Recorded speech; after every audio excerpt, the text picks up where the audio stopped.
So ayan, good day again mga ka-fix and welcome back to my channel. So sa channel ko nga pala gumagawa ng mga computer related video, and ngayon isang past edition ulit to, no. May napanood kasi ako sa TikTok about performance, kung paano mapapabilis pa yung computer natin, no, or yung laptop, kasi minsan may mga application or files na hindi naman nakakatulong sa computer natin. So mabilis lang to mga ka-fix. Una, punta lang kayo sa keyboard, hit nyo lang yung Windows plus R.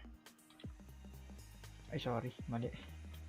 So ayan, Windows plus R, and then type nyo lang tong percent and then temp tas percent, then okay nyo lang siya. Then pagka in-enter nyo siya or in-okay, ayan yung lalabas. So ibig sabihin, ito yung mga application na kailangan natin burahin or hindi naman kailangan ng ating computer. So ang gagawin nyo lang, Control A and then Control D or delete. Pwede ring right click then delete.